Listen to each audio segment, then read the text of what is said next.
Aujourd'hui, dans la domotique à 2 € avec Arduino, on va parler de ce capteur qui est le ZMPT101B.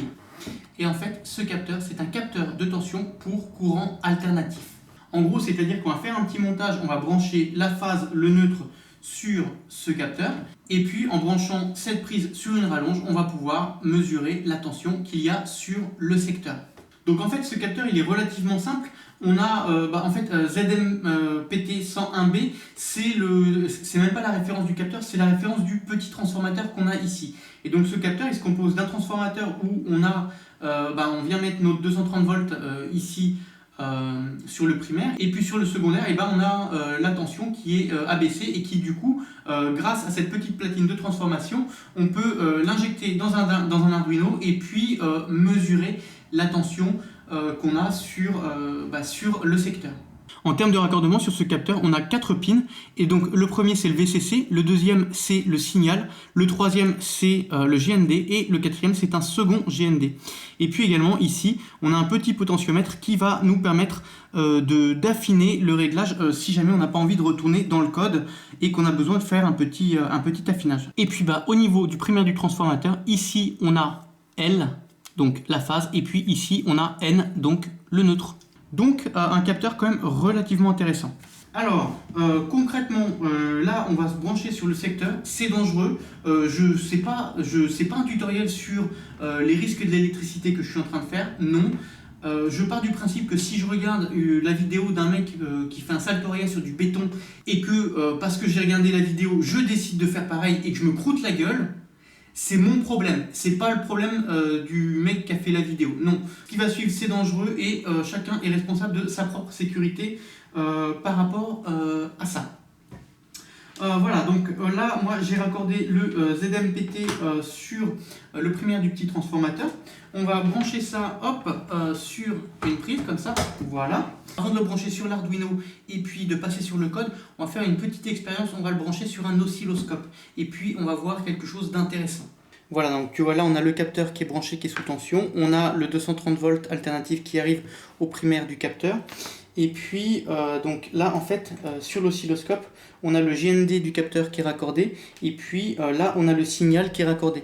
Et en fait ce qui est intéressant c'est que voilà, c'est pas juste on va détecter la tension, mais on est capable d'avoir la courbe de réseau qui s'affiche, et ça c'est très intéressant. Et là si je coupe, voilà tu vois, hop, et là si je mets en marche, et ça fait que du coup, concrètement, avec ce capteur, si jamais on a des perturbations sur la fréquence de notre réseau, on peut les détecter grâce à ce capteur. Et ça va être quelque chose d'intéressant. Et puis pour cet oscilloscope, c'est un petit DSO 18 quelque chose, je sais plus. Et donc pourquoi est-ce que je te parle de ce petit oscilloscope? En fait parce que j'avais pas envie de mettre 300 € dans un oscilloscope, dans un gros oscilloscope avec beaucoup de fonctions, dans la mesure où je suis pas ingénieur en électronique, je suis surtout un bidouilleur, et si je fais une connerie que je grille un oscilloscope à 20 €, ça va, je m'en remettrai, mais si j'ai un risque de faire une connerie et de cramer un oscilloscope à 300 €,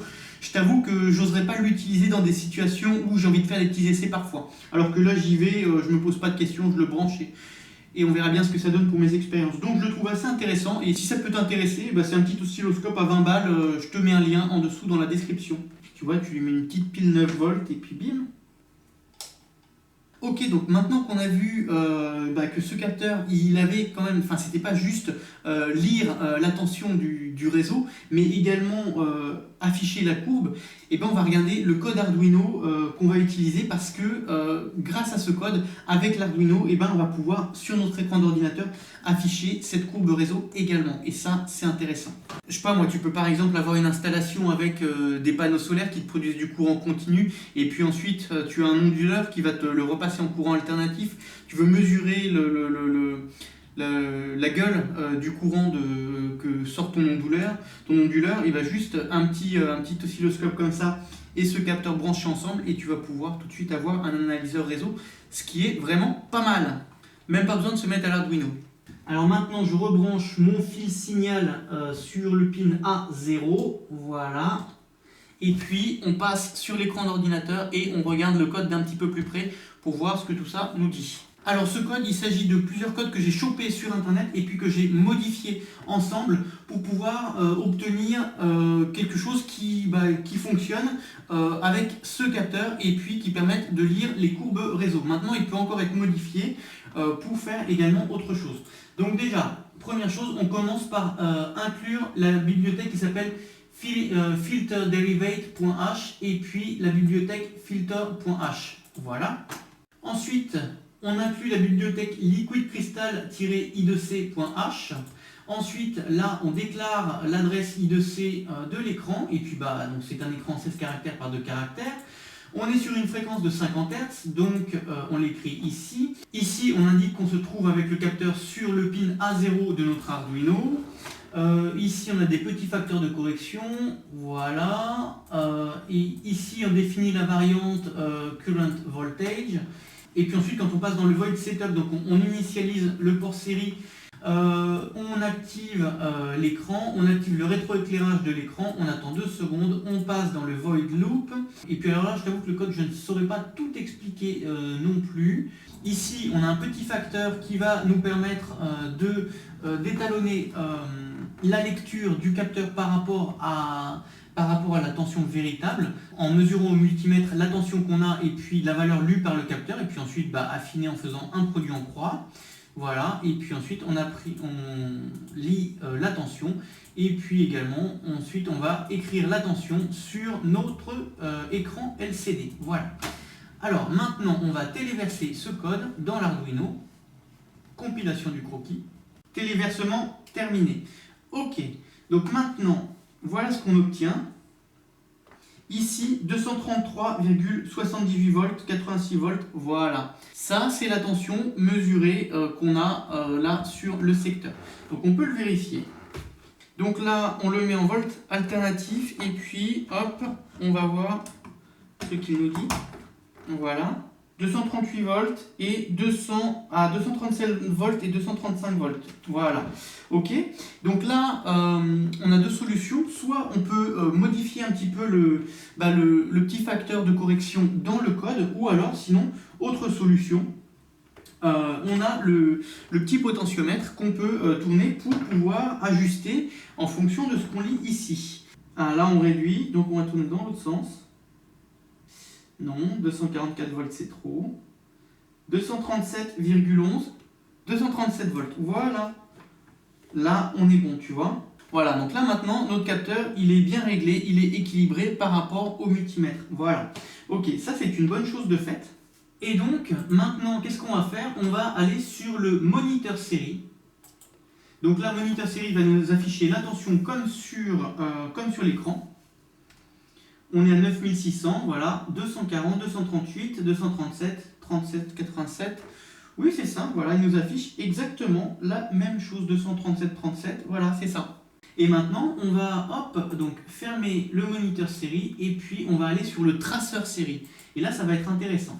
Voilà, et donc là, quand on est sur le traceur série, on peut voir qu'on a la tension qui s'affiche et puis on voit les petites variations de tension au fur et à mesure qui apparaissent. C'est relativement intéressant. Ok. Alors maintenant, on va faire afficher la courbe réseau sur le moniteur série Arduino. Donc pour ça, on va écrire un code qui est vraiment très très simple. Alors, on va écrire donc serial.begin entre parenthèses 9600 serial.begin avec une majuscule, c'est mieux. Voilà, là. Ensuite, on va écrire donc serial RIAL.PRINTLN et on va lui dire de nous imprimer la valeur lue du pin A0.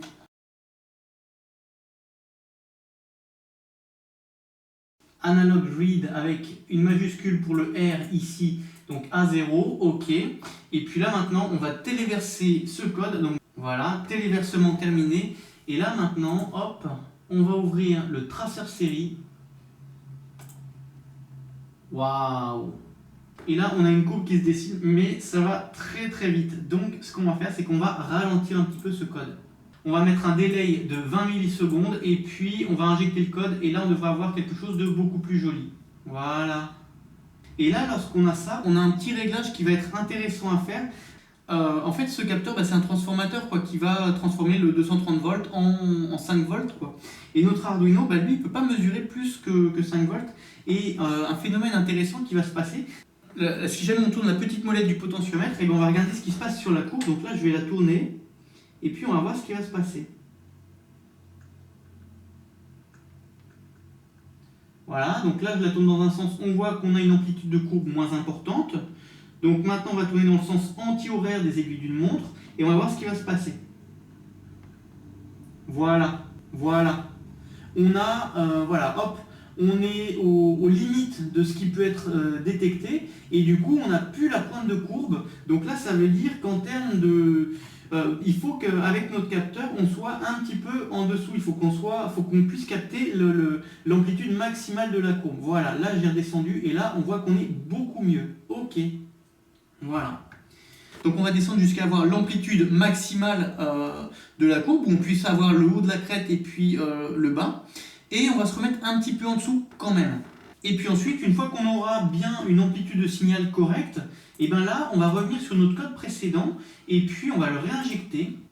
Ok, c'est fait. Et là, si je regarde mon écran, je vois qu'il affiche 242 volts. Voilà, ça veut dire que là, on n'est plus bon vu qu'on a touché au potentiomètre. Et donc en fait, maintenant, qu'est-ce qu'il va falloir faire? On mesure ici, on sait qu'on a 237 volts. Là, lui, il nous affiche 242,6 volts. Donc du coup, en fait, là, il va falloir faire un petit produit en croix. Et puis c'est là qu'on va ajuster ce fameux coefficient de correction. Voilà. Ok, donc on va l'ajuster une fois dans notre code pour que ça puisse nous afficher la réalité. Et puis ensuite, si jamais par la suite on a des petites variations, et bien à ce moment-là, au lieu de retoucher le code à chaque fois, on pourra venir jouer légèrement sur le potentiomètre. D'où l'intérêt lorsqu'on avait la courbe d'avoir réduit, de s'être laissé une petite marge. Parce que voilà, tu le réutilises la semaine prochaine, machin, tu vois que tu as un petit écart, je sais pas moi. Et hop, tu vas pouvoir jouer un petit peu sur la molette. Voilà, donc si tu es intéressé par ce capteur, je te mets le lien en dessous dans la description de cette vidéo. Si tu veux récupérer ce code, je te mets un lien en dessous dans la description, pareil. Et concrètement, ce capteur, je vois beaucoup d'applications qui vont être très intéressantes pour des projets futurs que je vais développer et présenter sur la chaîne. Par exemple, dans un projet précédent, on a vu comment construire un puissance mètre en fabriquant un shield qui nous permet de mesurer la puissance hydraulique avec un capteur de débit et puis deux sondes de température. Et donc, on calcule la puissance sur de l'eau, sur une installation de chauffage ou d'eau glacée. Mais concrètement, ce shield, il peut être modifié et puis évolué. Et donc, par exemple, en branchant ce fameux SCT101B pour mesurer la tension, et puis en venant brancher ce type de capteur, capteur pince ampère métrique, qui est le STC013, tension fois intensité, on peut transformer ce compteur d'énergie hydraulique en compteur d'énergie électrique. Donc ça sera l'une des prochaines étapes et je le présenterai certainement dans les prochaines vidéos. Donc remplacer les petits borniers par des jacks et puis on vient mettre le jack directement du capteur comme ça dedans.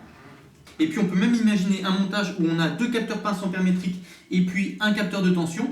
Et puis on va par exemple mettre un capteur au primaire d'un transformateur, un autre au secondaire du transformateur et mesurer les pertes fer du transformateur par exemple. Ici on a un écran graphique 64 par 128 pixels, idem, on a vu ce qu'on pouvait faire avec un petit oscilloscope, on peut avec ce capteur venir fabriquer un analyseur de courbe réseau et avoir un appareil qui va nous mesurer les sinusoïdes de réseau. Ça peut être intéressant aussi et c'est l'un des projets vers lesquels je suis en train de me diriger également et que j'ai l'intention de présenter sur la chaîne. Un autre projet que j'envisage de construire sur la base de ce capteur, c'est de le raccorder à un shield SIM 900 comme celui-ci, où on met une petite carte SIM et un numéro de téléphone, et puis construire un appareil qui va nous informer des coupures de courant. Alors en fait, je t'explique, j'ai des amis qui se sont fait cambrioler pendant leurs vacances, alors qu'ils avaient une alarme sur la maison, et en fait, qu'est-ce qui s'est passé? Les voleurs ont remarqué que la maison était inoccupée pendant plusieurs jours. Ils sont venus, ils ont coupé l'alimentation électrique, attendu plusieurs jours que les batteries de l'alarme se déchargent complètement, et donc alarme déchargée, ils ont pu rentrer sans aucune batterie. Et bien concrètement, avec un petit montage comme ça, lui, tu le branches dans la prise électrique. C'est raccordé au Shield SIM 900. Tu as une coupure de courant chez toi, ça t'envoie un SMS pour te dire coupure de courant. Donc ça, c'est l'un des montages que j'ai envie de réaliser. Et puis également, je ne sais pas, moi, ça peut être utilisé si tu as un disjoncteur qui tombe et puis c'est le disjoncteur sur lequel tu as ton congélateur. Tu n'as pas envie de tout perdre, voilà. Ça peut être un petit système d'alarme intéressant à monter aussi. Et là, j'ai envie de te dire, là est toute la puissance d'Arduino. La seule limite, c'est ton imagination. Les gens te parlent d'un problème concret qu'ils ont, et puis quelques petites platines électroniques branchées ensemble, un petit bout de code, et puis pour 10 balles, tu es capable de construire un projet qui répond concrètement à des problèmes que des gens ont. Et ça, c'est vraiment génial. Voilà, donc là est toute la puissance d'Arduino. Ça, c'est les projets auxquels moi j'ai réfléchi sur la base de ce capteur. Maintenant, peut-être que toi, il y en a que tu as aussi et auxquels tu penses. N'hésite pas à les écrire dans les commentaires. Pour ce qui est du code qu'on a vu, tu as le lien en dessous dans la description. Pour ce petit capteur, tu as le lien en dessous dans la description. Je te mets également tout un tas d'autres liens de choses intéressantes. Et puis si tu as apprécié cette vidéo, n'hésite pas à mettre un like, un commentaire et puis à partager. Pour ma part, je te souhaite bon courage pour tes projets et je te dis à plus tard pour la suite. Allez, ciao!